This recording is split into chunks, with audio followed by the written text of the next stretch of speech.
Jim Palmer is a chaplain for the American Humanist Association.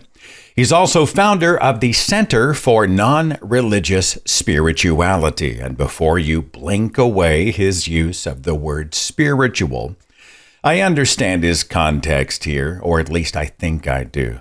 Spiritual is a word that can invoke actual spirits, but we also live in a world where language sometimes has limits. And so spiritual can mean a moment or an experience that is transcendent. It transcends the ordinary to be something remarkable. Well, Jim posted something remarkable on social media. It's been out there for a while. I just saw this yesterday, and I'm still thinking about the words, digesting them, considering them. So much of what he said just hit the bullseye. It's so well written that I want to share it with you. Now, I haven't told Jim that I am reading his work. This will be a surprise to him, hopefully a welcome one. Posted by Jim Palmer, June the 19th, 2023. He said this: As you know, I once was an evangelical megachurch pastor, and my pastoral career stretched over many years. Eventually, I could no longer teach Christian doctrine with a good conscience, and realized this teaching was not truly changing people's lives. And so I walked away from the whole enchilada.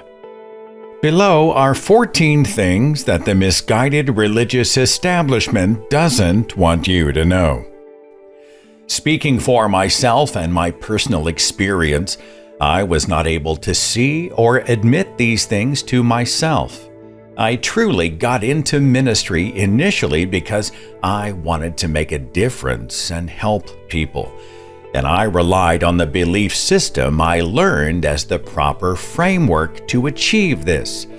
It took a lot of post-religion reflection to see the ways this belief system was hurting people. I offer the below list in hopes that you might disentangle yourself from harmful beliefs and attitudes impacting your life. Number 1. Toxic religion is rooted in fear, especially fear about the afterlife.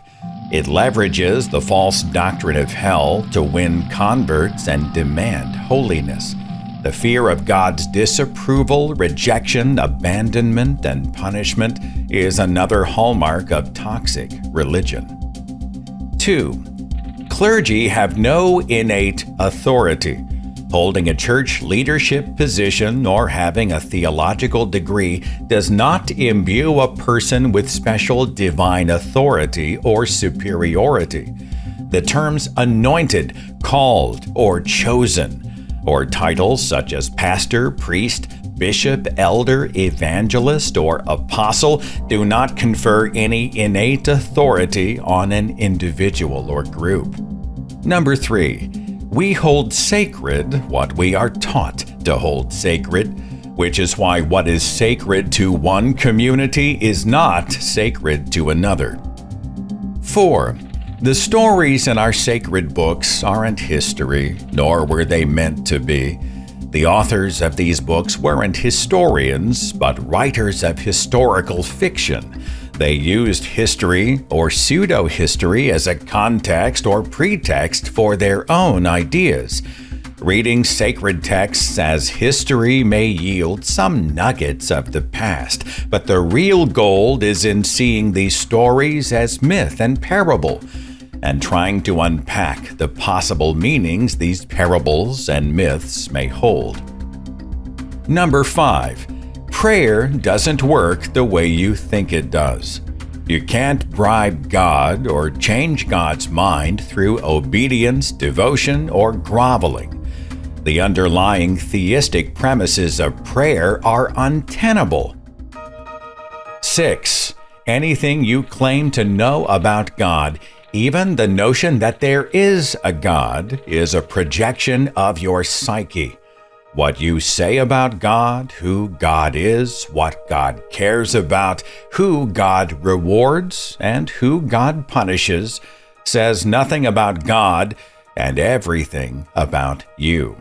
If you believe in an unconditionally loving God, you probably value unconditional love.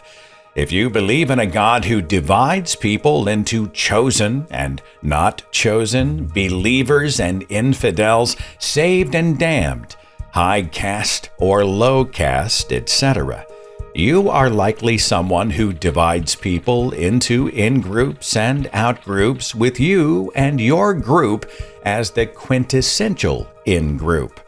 God may or may not exist, but your idea of God mirrors yourself and your values. 7. Nobody is born Jewish, Muslim, Hindu, Catholic, Protestant, etc. People are born human and are slowly conditioned by narratives of race, religion, gender, nationality, etc. to be less than human. 8. Theology isn't the free search for truth, but rather a defense of an already held position. Theology is really apologetics, explaining why a belief is true rather than seeking out the truth in and of itself. All theological reasoning is circular, inevitably proving the truth of its own presupposition. Number 9. Becoming more religious cannot save us. Religion is a human invention reflecting the best and worst of humanity. Becoming more religious will simply allow us to perpetuate compassion and cruelty in the name of religion. Because religion always carries the danger of fanaticism, becoming more religious may only heighten the risk of us becoming more fanatical. Number 10. Becoming less religious cannot save us. In fact, being against religion can become its own fanaticism.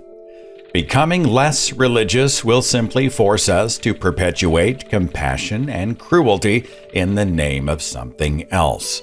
Secular societies that actively suppress religion have proven no more just or compassionate than religious societies that suppress secularism or free thought. This is because neither religion nor the lack of religion solely nullifies our human potential to act out of ego, greed, fear, hostility, and hatred. 11. A healthy religion is one that helps us own and integrate the shadow side of human nature for the good of person and planet, something few clergy are trained to do. Clergy are trained to promote the religion they represent. They are apologists, not liberators. If you want to be more just, compassionate, and loving, you must do the personal work within yourself and free yourself from the conditions that lock you into injustice, cruelty, and hate.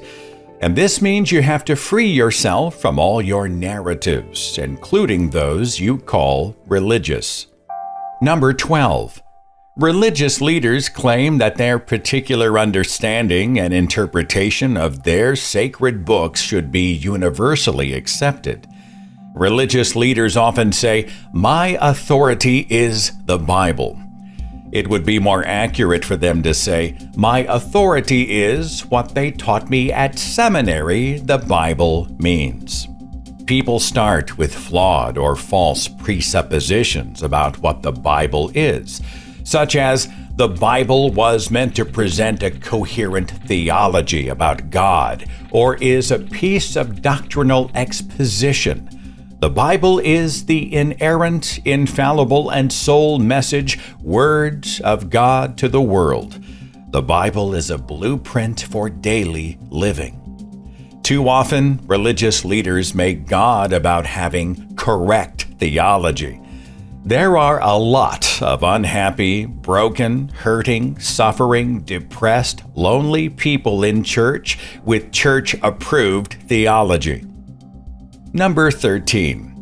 If your livelihood depends on the success of your church as an organization, It doesn't take a rocket scientist to see that you will mostly define and reward Christianity as participation in church structures and programs. Christian living is mostly a decentralized reality or way of life, not a centralized or program-dependent phenomenon. Church attendance, tithing, membership, service, and devoted participation become the hallmarks of Christian maturity. And number 14, you are capable of guiding your own spiritual path from the inside out and don't need to be told what to do. You naturally have the ability, capacity, tools, and skills to guide and direct your life meaningfully, ethically, and effectively through the use of your fundamental human faculties such as critical thinking, empathy, reason, conscience, and intuition. You can capably lead your life. You have the choice to cultivate a spirituality that doesn't require you to be inadequate, powerless, weak, and lacking, but one that empowers you toward strength, vitality, wholeness, and the fulfillment of your highest potentialities and possibilities.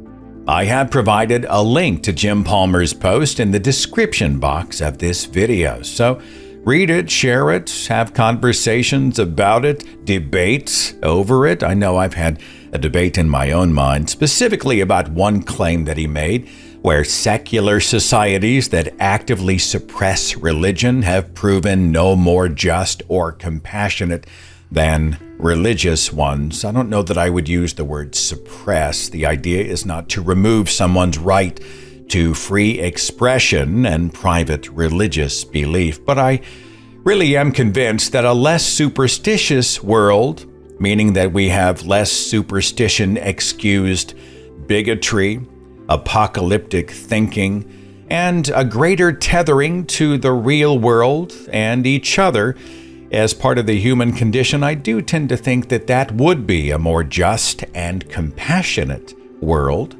What do you think? I leave those discussions to you. And thanks so much for watching.